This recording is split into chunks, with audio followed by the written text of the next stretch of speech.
Hello बच्चों, आज हम क्लास 10th की फर्स्ट फ्लाइट की poem 3 a tiger in the zoo इसको स्टडी करेंगे।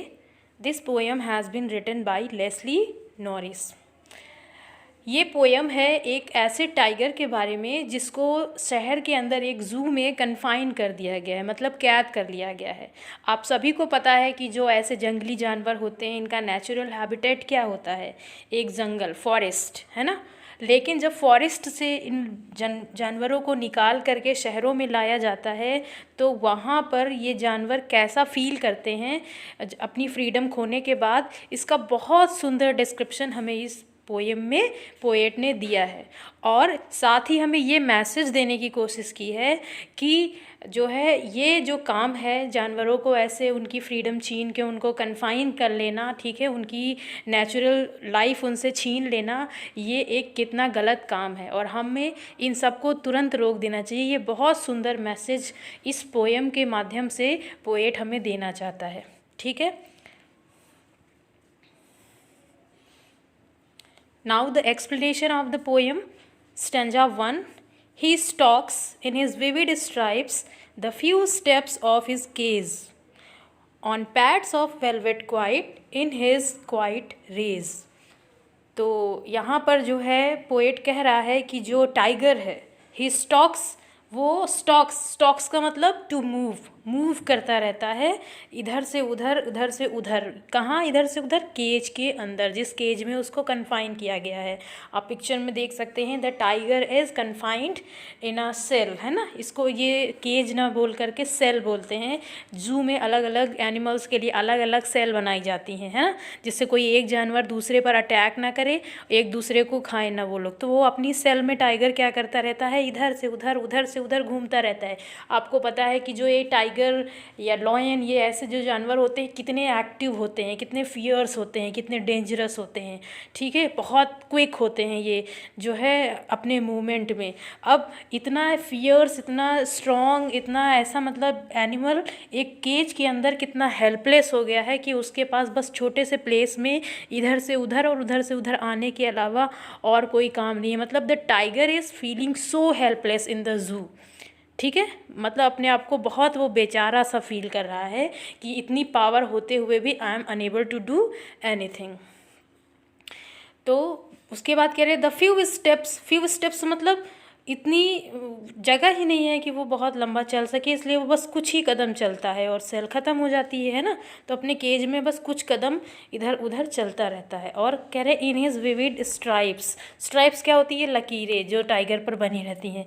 तो उसकी जो स्ट्राइप्स हैं वो कैसी हैं? विविड यानी ब्राइट हैं, बहुत चमकीली हैं, ठीक है। उसकी स्किन बहुत ब्राइट है, शाइनी है। क्यों? क्योंकि वो शहर में है, सेल में बंद है, धूल मिट्टी से फॉरेस्ट की बहुत दूर है ना, तो उसकी जो स्किन है वो बहुत शाइनी है।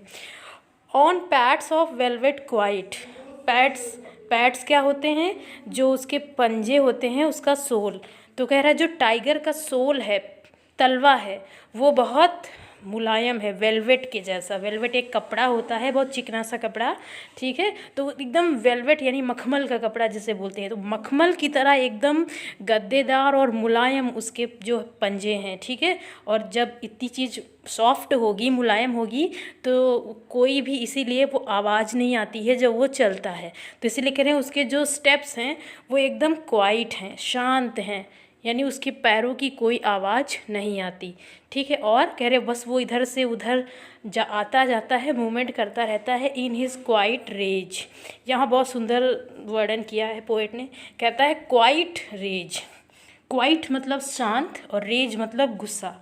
अब गुस्सा कभी भी शांत नहीं हो सकता, गुस्सा का मतलब ही, गुस्से को कंपेयर किया जाता है ज्वालामुखी फट गया।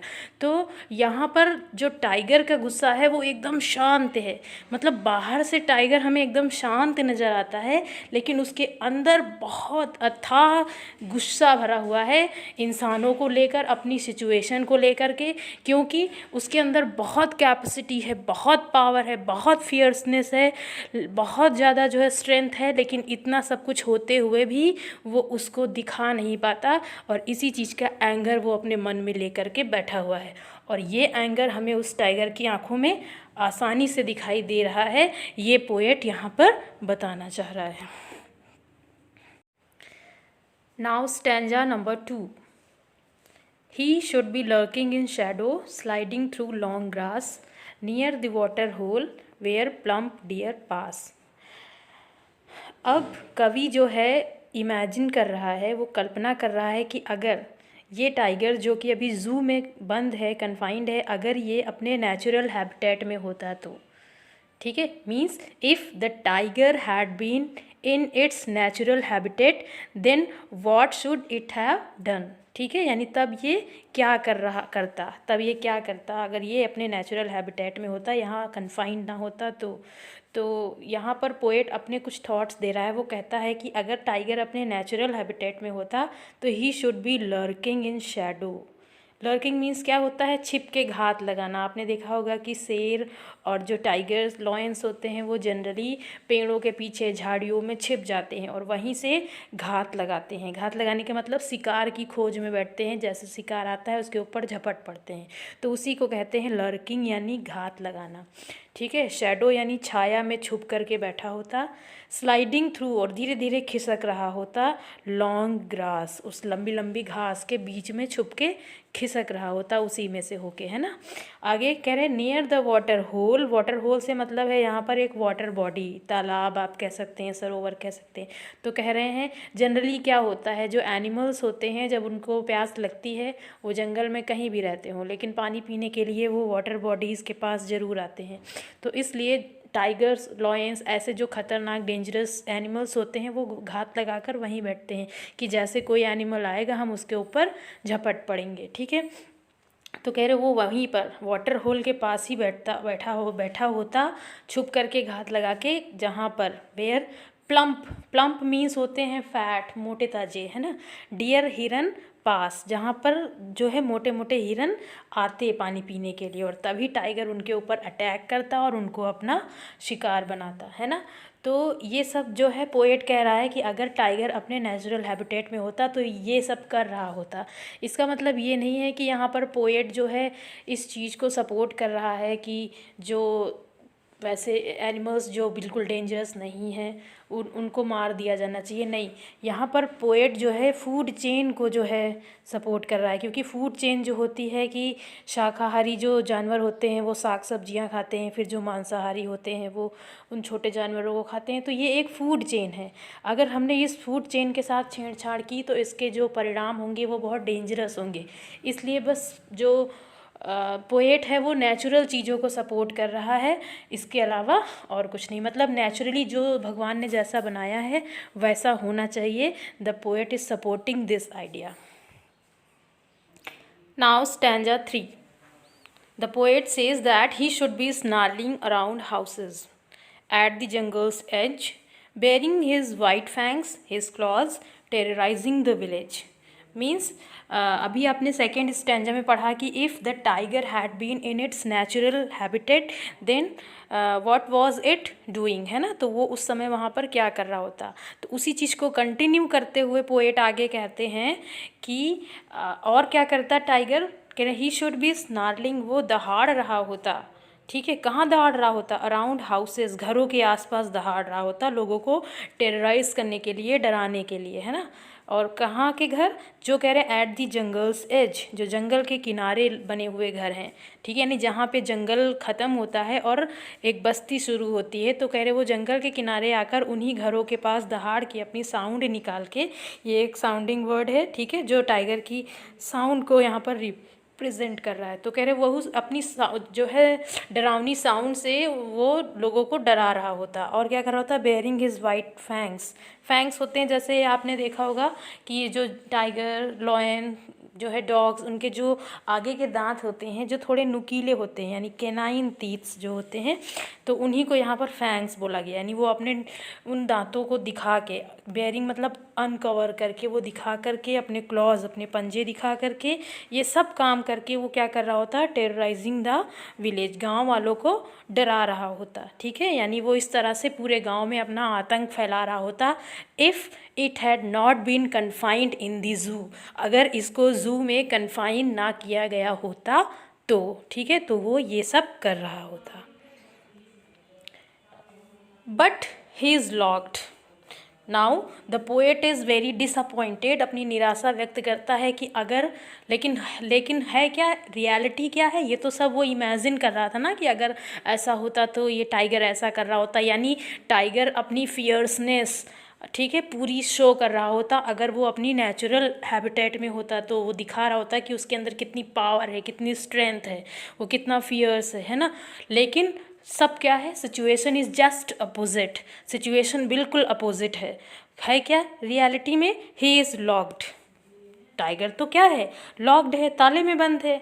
कहाँ पे बंद है, इन अ कॉन्क्रीट सेल, कॉन्क्रीट समझते हो ना, सीमेंट और जो है, जो जितनी भी चीज़ें हैं मटेरियल को मिला करके जो बनता है, जिसको हम लोग कहते हैं मसाला बन गया है ना, तो उसी को कॉन्क्रीट बोला जाता है। यानी और इस कॉन्क्रीट सेल में वो तो लॉक है, बंद है पूरी तरह से।